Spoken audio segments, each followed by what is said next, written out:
नमस्कार दोस्तों, आप सभी का स्वागत है हमारे YouTube चैनल मान्या लाल किताब रेमेडीज में। आज मैं आपके साथ बात करने जा रहा हूं वृषभ राशि के बारे में और आज का मुख्य टॉपिक होगा कि 1 मार्च से लेकर 31 मार्च 2024 का जो समय होगा वो वृषभ राशि के जातकों के साथ कैसा रहने वाला है। कैसे ग्रह रहेंगे इस महीने, मार्च के महीने ग्रह क्या परिवर्तन लेकर आएंगे, आपकी आर्थिक स्थितियां कैसी रहेंगी, आपकी हेल्थ कैसी रहेगी, आपका घर का आपकी लव लाइफ कैसे रहेगी, आप व्यापार करते हैं तो वहाँ पर आपका कैसा अनुभव रहेगा, अगर आप कोई जॉब करते हैं तो वहाँ पर आपको क्या फ़ायदा मिलेगा, बॉस के साथ कैसी निभेगी। तो इन सारी चीज़ों को लेकर हम 1 महीने का मार्च 2024 का राशिफल लेकर आए हैं। सो दोस्तों, सबसे पहले जहां पर 2 नंबर लिखा है, ये चंद्र राशि के ऊपर मैंने चार्ट बनाया है। सो जहां पर चंद्रमा लिखा है 2 नंबर, ये आपकी वृषभ राशि बनती है। सो दोस्तों, वृषभ राशि जो है वो इस समय ग्रहों के हिसाब से बहुत अच्छी जाएगी, क्योंकि जो बड़े ग्रह हैं वो उनकी फेवर में हैं। और बड़े ग्रहों का मतलब कि शनि देव हो गए, राहु केतु हो गए, गुरु हो गए। सो ये बड़े ग्रह जो होते हैं लंबे समय के लिए गोचर करते हैं। सो लंबे समय के लिए शनि 2.5 वर्ष के लिए यहाँ पर बैठे हुए हैं। वहाँ पर हम बात करेंगे राहु केतु का परिवर्तन जो है वो हुआ है और 2025 के मध्य तक राहु भी लाभ भाव में बैठे रहेंगे। सो बड़े जो ग्रह हैं वो आपकी फेवर करेंगे। अब हम बात करते हैं उन ग्रहों की जो हर महीने चेंज होते हैं और हर महीने की परिस्थितियों को चेंज कर देते हैं। दोस्तों, सूर्य देव जो हैं वो हर महीने चेंज होते हैं, एक भाव को छोड़कर दूसरे भाव में प्रवेश करते हैं। और सूर्य जो है इसको हम अवॉइड नहीं कर सकते, क्योंकि सूर्य का प्रभाव सबसे ज़्यादा होता है। सूरज के तेज के सामने कोई नहीं खड़ सकता। सूर्य सरकार भी है, राज दरबार भी है, इज्जतमान भी सूर्य है। वहीं हम बात करते हैं चंद्रमा की, तो चंद्रमा के ऊपर ज़्यादा प्रेडिक्शन हम नहीं कर सकते, क्योंकि हर 2 दिन, सवा 2 दिन के पश्चात चंद्रमा अपना भाव बदल लेते हैं। लेकिन चंद्रमा की इंपॉर्टेंस जो होती है वो बर्थ चार्ट में देखने के लिए होती है कि अगर चंद्रमा किसी अच्छे भाव में गोचर कर रहे हैं, क्योंकि ज़्यादातर वृषभ राशि में चंद्रमा का जो रिजल्ट होता है बहुत उच्च का होता है, क्योंकि चंद्र की उच्च राशि ही वृषभ राशि है। सो हम बात करेंगे अब सबसे पहले केतु ग्रह के बारे में। सो दोस्तों, केतु ग्रह आपके बुध देव के भाव कन्या राशि में विराजमान है और आपके उस भाव में गोचर कर रहे हैं जिस भाव को संतान का भाव, आपके करियर का भाव और आपकी बुद्धि और विवेक जो कि इंटेलिजेंसी का भाव, कि आपके अंदर की जो सेंसिस है, आपकी जो सोच है, उसके ऊपर क्या प्रभाव केतु देव डालेंगे। सो केतु देव का इस भाव में गोचर करना कहीं ना कहीं आपके दिमाग के ऊपर, क्योंकि वो बुद्धि के भाव में गोचर कर रहे हैं, सो आपके दिमाग में कुछ ऐसे आइडियाज आ रहे होंगे कि आपको अपना जो कार्य कर रहे हैं, चाहे आप नौकरी कर रहे हैं चाहे व्यापार कर रहे हैं, तो आपको वहां से संतुष्टि नहीं मिलेगी। पैसा चाहे आ रहा है लेकिन आप फिर भी चाहते हैं कि कुछ बदलाव होना चाहिए, मैं कुछ और करना चाहता हूँ, कुछ और करना चाहता हूँ। दोस्तों, कुछ और तो कीजिए, लेकिन थोड़ा बहुता चेंज करके ही कीजिए। अगर आप कहते हो कि अपना पूरा काम छोड़कर किसी दूसरे ट्रैक में जाना, तो वो आपके लिए यहाँ पर फेवर में नहीं रहेगा। सो छोटी मोटी जो चेंज होगी वो कर लेना।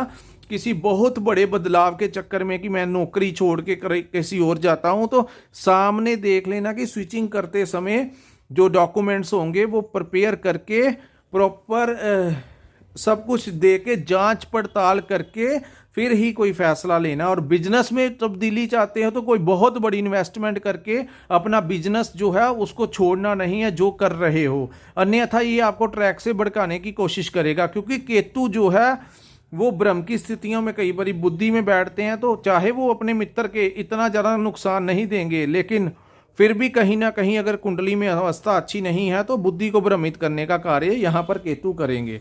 अब हम बात करते हैं स्टूडेंट्स को भी। जैसे कई बार ऐसा महसूस होगा कि उनका पढ़ाई में मन नहीं लग रहा, तो वो किसी और ही चीज़ में खोए रहेंगे। सो इन चीज़ों में नहीं आना, आपने अपनी बुद्धि और विवेक के लिए जो भी रेमेडीज होंगी वो करना है और अपने मन को स्ट्रॉन्ग करना है कि केतु की बातों में आके अपनी पढ़ाई को छोड़ के किसी और ही जगह पे नहीं भटकना आपने।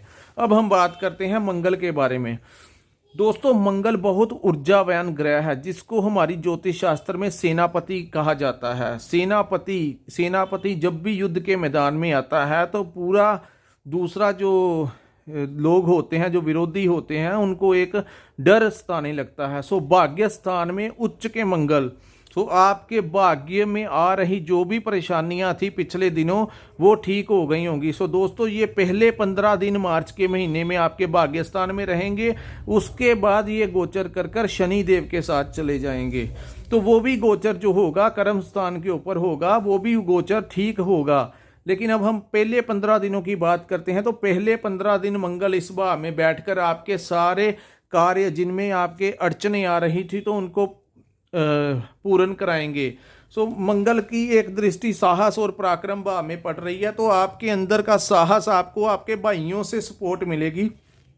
खास करके जो आपके बड़े भाई हैं वो आपकी फेवर में बात करेंगे, उनसे कोई आपको लाभ भी मिल सकता है इस टाइम के दौरान। अब हम बात करते हैं शुक्र देव की। शुक्र देव 7 तारीख को मंगल के साथ जो युति हो रही थी, मंगल के भाव में पहले 7 दिन तो आपको बहुत अच्छा अनुभव करवाएंगे, क्योंकि शुक्र का भाग्य स्थान में गोचर जो पिछले महीने से चल रहा है, तो कुछ लोगों का रिश्ता हो गया होगा। अगर वो व्यापार कर रहे थे तो वहां पर आर्थिक लाभ भी हुआ होगा। वो क्यों था दोस्तों? क्योंकि लगन भाव के मालिक जो थे वो भाग्य स्थान में उच्च के होकर गोचर कर रहे थे, तो आपका भाग्य भी साथ दे रहा था। आपका लगन जो था वो बहुत मजबूत हो गया था। इस वजह से आपका व्यापार में भी अच्छा हुआ। लव लाइफ में कहीं आपका घूमने फिरने का प्लान भी बना होगा। कुछ लोग तो घूमने फिरने भी गए होंगे। जिनकी एंगेजमेंट शादी नहीं हो रही थी तो उनके घर में प्रस्ताव आया होगा। कुछ लोगों की शादी भी हुई होगी। सो ये हालात रहे वृषभ राशि के। जैसे ही 7 तारीख निकलेगी तो शुक्र इस भाव को छोड़कर शनि देव के साथ युति बना लेंगे। सो दोस्तों, शनि देव के साथ शुक्र की जब युति बनेगी, ये आपके लिए राजयोग से कम नहीं होगी, क्योंकि शनि देव आपकी राशि के जो स्वामी हैं उनके मित्र हैं। सो जब ये दोनों मित्र इकट्ठे हो जाएंगे तो आपके लिए शनिदेव वैसे भी वृषभ राशि में ज्यादातर उच्च के ही रिजल्ट देते हैं, क्योंकि उनके मित्र की राशि है और योग कारक ग्रह हैं। सो लगन के स्वामी के साथ जैसे ही योग कारक ग्रह बनेंगे तो कर्म स्थान में आपको इतना ज्यादा फायदा देंगे। आपके बॉस के साथ जो रिलेशंस होंगे वो बहुत अच्छे हो जाएंगे। 7 तारीख के बाद बहुत अच्छे हो जाएंगे। जो बॉस आपको बहुत ज़्यादा प्रेशर में डाल रहे थे तो वहीं आपके बॉस जो हैं वो आपकी फेवर में बात करेंगे। आपके कोलीग्स आपकी फेवर में बात करेंगे। वहीं पर हम बात करते हैं प्रमोशन की। सो जिन लोगों ने की प्रमोशन नहीं हुई थी, ये युति बनने के पश्चात आपके प्रमोशन होने के बहुत ज़्यादा चांसेस बन जाएंगे। अब हम बात करते हैं, क्योंकि शनि जो है वो बहुत मेहनत करवाते हैं, लेकिन वो मेहनत का फल भी मीठा दिलाते हैं। सो ये टाइम होगा जब मेहनत का जो फल है वो मीठा होगा। हम बात करते हैं जो लोग व्यापार करते हैं, बिजनेस करते हैं। सो बिजनेस में एकदम से उछाल, क्लाइंट्स का बढ़ना, दुकानदार हैं तो आपके क्लाइंट्स बढ़ेंगे, पैसा आएगा, भाग्य मजबूत होगा, क्योंकि राजयोग जो बनेगा वो आपके लिए बहुत ही अच्छा होगा और हर क्षेत्र में सफलता होती है। दोस्तों, कुंडली में एक ही राजयोग अगर बड़े ग्रहों का बन जाए तो कुंडली में अगर वो समय के ऊपर बन जाए और किस भाव में बैठकर बन जाए तो उस भाव के संबंधित फलों को दुगना तिगना कर देते हैं।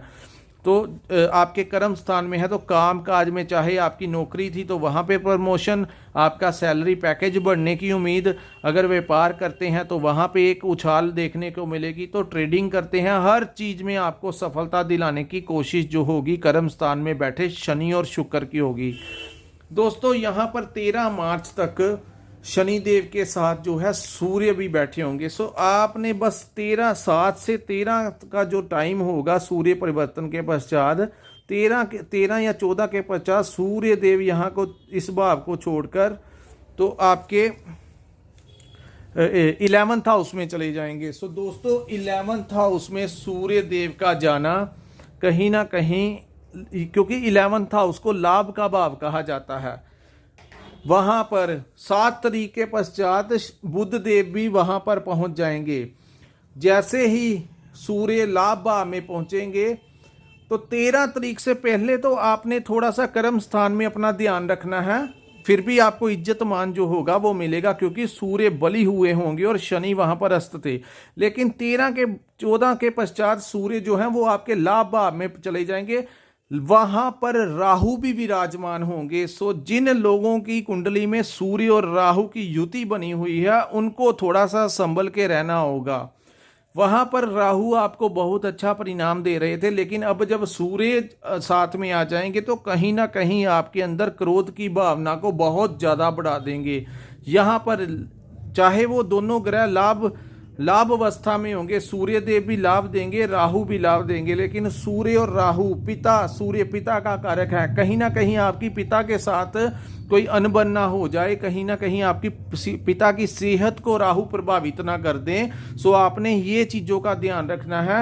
आपने किसी भी चीज को पेंडिंग करने की कोशिश नहीं करनी, जो भी काम होगा उसको टाइम सिर निपटा लें। दोस्तों, मेहनत जो है वो आपको करनी ही पड़ेगी। कहते हैं कि जो लोग रास्तों पर चलते हैं मंजिलें उन्हीं को मिलती हैं। हम आपको ये पूरा एपिसोड जो समझा रहे हैं, जो ग्रहों का गोचर समझा रहे हैं, ये उन लोगों के लिए है जो लोग काम करते हैं, जो लोग किसी रास्ते पे चलते हैं।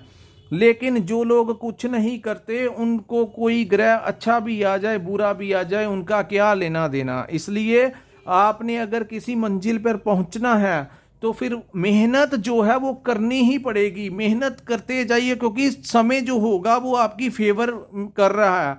सो कई बार जिंदगी में समय तो आता है जब आपका कोई भी काम नहीं बनता, लेकिन जब कुंडली में राजयोग जैसे ग्रहों का निर्माण हो रहा हो, और वो भी शनि और शुक्र, जिनको एक को न्याय का देवता कहा जाता है और एक को लग्जरी लाइफ जो है, क्योंकि शुक्र ने सबसे ज्यादा तपस्या की हुई है। दोस्तों, शुक्लाचार्य जी ने सबसे ज्यादा तप किया हुआ है, इसीलिए उनको जितना भी ऐशो आराम का, लव लाइफ, सेक्स लाइफ, हर चीज का जो उनको वाहन सुख जो है, अगर कुंडली में शुक्र की अवस्था अच्छी ना हो तो वाहन ही नहीं इंसान खरीद सकता। स्त्री से आपको फायदा ही नहीं हो सकता अगर शुक्र बलवान ना हो। सो हर लग्जरी आइटम के साथ शुक्र देव का रिलेटेड। तो ऐसे ग्रह जब राजयोग बना रहे होंगे तो आपने कुछ ना कुछ अपने कदम आगे बढ़ाने हैं, तभी आपको रिजल्ट आपके फेवर में मिलना दिखाई देगा। ये अवस्थाएं आपके ग्रह बना रहे हैं, मेहनत आपको करनी ही पड़ेगी।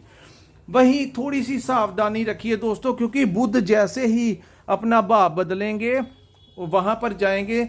इस भाव में बुध को अच्छा नहीं माना गया, क्योंकि 12 नंबर है, तो 12 नंबर में बुध नीच के हो जाते हैं मीन राशि में।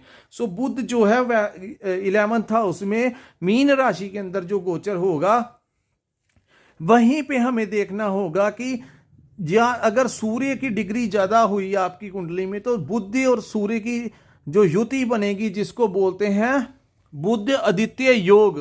अगर सूर्य कुंडली में ज्यादा बली हुए तो बुध सूर्य का बुध आदित्य योग बनेगा। आपके अंदर की कम्युनिकेशन स्किल से आपको बहुत ज्यादा लाभ मिलेगा। पब्लिक अट्रैक्ट करने की हिम्मत जो होगी वो आप में होगी। एक भीड़ को नियंत्रण कर सकते हैं आप। सो ये जो समय होगा ये आपके फेवर में करेगा। लेकिन अगर वो बुध और राहु की युति बन गई दोस्तों, क्योंकि बुध राहु की युति जो होती है, कई बार अगर कुंडली में स्थितियां अच्छी हैं तो अगर ये बहुत ही ज्यादा बुद्धि को भ्रमित कर देता है, क्योंकि राहु भी जो है वो ऊपर वाला हिस्सा ही है, दिमाग का हिस्सा। तो बुध जो है वो आपकी बुद्धि है। सो आपके बुद्धि के ऊपर राहु का अगर कंट्रोल हो गया तो वो कहीं ना कहीं आपके लिए थोड़ी सी बहुत ही परेशानी खड़ी करने की कोशिश करेगा, लेकिन फिर भी वहां पर सूर्य देव बैठे होंगे, आपको बचा लेंगे। सो आपने क्या करना है, थोड़ा सा ध्यान रखना है कि आपकी बुद्धि किस तरीके, किस वे की तरफ जा रही है। अगर आप हमारी ये वीडियो देख रहे हैं तो जब सर्कमस्टेंसेस आएंगे, कहीं ना कहीं आपको एक क्योंकि बड़े ग्रह आपकी फेवर में है, तो आपको ये एनालिसिस जरूर करवाएंगे कि आप किस दिशा में जा रहे हो। तो अगर आपको समझ नहीं लगी, कुछ हैवी होना शुरू हुआ, तो आप किसी किसी अपने मित्र से, अपने पिता से, या किसी जिसको भी आप ज़्यादा मानते हैं उनसे जाकर मिलिए और अपनी बातों को उनके समक्ष रखिए, कोई ना कोई सोल्यूशन मिलेगा। तो कई बार बुद्धि को कंट्रोल राहु इतना कर जाता है कि वो प्रॉब्लम में डाल देता है। तो आपने इन चीज़ों में नहीं पड़ना। खास करके जो लोग डिप्रेशन के शिकार हैं उन लोगों को ये समय जो होगा वो थोड़ा सा तरीके से निकालना होगा। वही मंगल जब 15 तारीख के पश्चात अपना भाव बदलकर शनि के साथ बैठेंगे तो दोस्तों यहाँ पर फिर मंगल उच्च अवस्था में ही बैठेंगे। लेकिन मंगल और शनि जब भी इकट्ठे होते हैं तो दोस्तों एक चीज़ का ध्यान रखना, अवॉइड करना, अगर कोई ब्राउन आँखों वाला इंसान या स्त्री, या अगर स्त्री है तो उसके लिए लड़का, अगर कोई मेल है तो उसके लिए फीमेल। दोस्तों कोई भी आपको अपनी बातों में फंसाने की कोशिश करे, अपने ऊपर विश्वास करने की कोशिश करे, उसकी आंखों का रंग जो है वो ब्राउन होगा तो उस पर यकीन मत करना। क्योंकि मंगल और शनि जब भी ऐसी युति बनाते हैं तो इन लोगों से आपको नुकसान पहुंचा सकते हैं। कहीं उनको पैसा मत दे देना, कहीं उनके संपर्क में आके कुछ नेगेटिव ना करवा दें आपके साथ। सो सिर्फ ये ब्राउन आँखों वाले लोगों से थोड़ा एक टाइम जो होगा, जब तक मंगल और शनि की युति होगी तब तक वो हो सकता है वो किसी ना किसी रूप में कोई इंसान आपको मिल ही जाए, वो आपको नुकसान पहुंचाने की कोशिश करेगा। सो बी वेयर रहना इस समय के लिए। चलो अब हम बात करते हैं दोस्तों देवगुरु बृहस्पति की। देवगुरु बृहस्पति जिस भाव में बैठे हैं इस भाव में आपको कोई ना कोई फायदा जरूर दिलाएंगे, आपका खर्च करवाएंगे, लेकिन वो खर्च किसी अच्छे कार्य के लिए होगा। वो हो सकता है आप अपना घर ले लें, कोई प्रॉपर्टी ले लें, कुछ भी ऐसा काम कर लें जिस पे आपका खर्च होगा, लेकिन वो खर्च जो होगा आपकी फेवर में होगा। धार्मिक कामों के लिए आप खर्च कर सकते हैं, आप अपने गुरु से आशीर्वाद लेने जा सकते हैं। तो इन अवस्थाओं में यहाँ पर मैं आपको एक छोटी सी टिप देता हूँ, जो लोग जितना बड़ों का आशीर्वाद लेंगे, जब भी गुरु 12वें भाव में गोचर करते हैं तो जो इंसान जितना बड़ों से आशीर्वाद लेता है उतनी ही गति से आगे जाता है। सो बुजुर्गों से आशीर्वाद लेना यहाँ पर बहुत बड़ा एक उपाय होगा। अगर आप वो कर लेंगे तो ये जो समय होगा आपकी छोटी मोटी, जो जैसे ये बुध राहु युति, सूर्य, ये ग्रहण योग जो बनाएंगे, तो इसको भी अगर आपने ठीक करना है, कहते हैं राहु को ठीक करना तो गुरु को मजबूत कर लेना। सो आपने ये जो समय होगा, जो छोटे छोटे मैंने इसमें टिप्स दिए हैं उनको आप फॉलो कर लेना, आपके लिए वो बेनिफिट रहेगा। सो दोस्तों ये था वृषभ राशि के ऊपर 1 मार्च से लेकर 31 मार्च 2024 का राशिफल। दोस्तों मैंने बड़ी ही बारीकी के साथ छोटी छोटी पॉइंट्स को आपको समझाया कि क्या ग्रह आपके लिए कैसा फल देगा। सो आपने पूरी वीडियो सुनी, इसके लिए आपका धन्यवाद। दोस्तों अगर आपको हमारी वीडियो अच्छी लगी हो तो हमारे चैनल को लाइक और सब्सक्राइब करना मत भूलिए। किसी ने अपनी कुंडली का विश्लेषण करवाना होगा तो आप हमारे स्क्रीन के ऊपर जो नंबर आ रहा होगा वहां पर आप हमारे साथ व्हाट्सएप पे संपर्क करके अपनी कुंडली का विश्लेषण करवा सकते हैं। वहां पर दशाएं महादशाएं देखनी होंगी, तो वहां पर बहुत कुछ होता है। बर्थ चार्ट ही हमारी ज़िंदगी में क्या भाग्य में लिखा है, किन चीज़ों को करना है, किन चीज़ों को नहीं करना, वो सारा कुछ बर्थ चार्ट ही शो करता है। तो वहाँ से ही पूरी कुंडली देखी जाती है, आपका जीवन देखा जाता है। सो दोस्तों यहीं पे अगर आपको अच्छी लगी हो, मैं फिर से कहूँगा हमारे चैनल को लाइक सब्सक्राइब जरूर कीजिए और नीचे कमेंट सेक्शन में कमेंट करके बताइए कि आपको कैसी जानकारी चाहिए, ताकि हम आपको घर बैठे ही इंफॉर्मेशन दे सकें और अवॉइड क्या करना है उसके बारे में बता सकें। सो दोस्तों यहीं पे हम अपनी वीडियो को विराम लगाते हैं। नमस्कार, जय माता दी।